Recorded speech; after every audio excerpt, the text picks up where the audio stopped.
The project I'm working on, it's called Ubuntu, meaning I am because you are. It's also from the Zulu language in South Africa. And it's just like Mikasa Sukasa. The project creates a gathering space for the celebration of women, particularly those living within South Bronx. And it also mapped our migratory journey. I participated in the storytelling with a group of women, and it was really inspiring. I think this type of program should continue, bringing women together, sharing our ideas, and also reminding us where we come from and where we're going. The challenges that we face is not the end of life, but we have to strive further until we achieve our goal. Ubuntu consists of the fabric installation of the room. It also has another layer, which is the portrait of women within the community, which mimics the idea of looking at your neighbor or your friend as yourself, the idea of looking into a mirror. It also has the workshop part, which is where we create spaces to share stories and know our neighbors.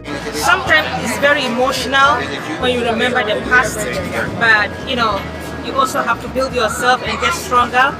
And I really learned from my fellow women, the women who were with me on that day. We discussed together. You hear other people's stories and it really empowers you. After we finished telling the stories, we talked among ourselves, we exchanged ideas, and we laughed over it.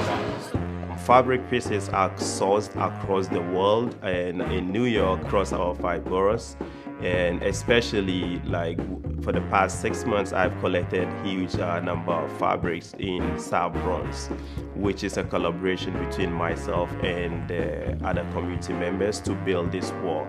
We put it together mimicking traditional wall arrangements. Another layer is when we enter into a community for the installation, we mimic the nature of the surrounding. So here I'm mimicking the idea of planting and how a seed grows from one stage to another. So we started from a corner and then built it gradually. It took months and months, mimicking nature. I hope this is going to be an ongoing program. A lot of women have stories, but they don't have the avenue to express themselves. So I was able to voice out my feelings, I was able to share my thoughts with others, and we have to get the stories out.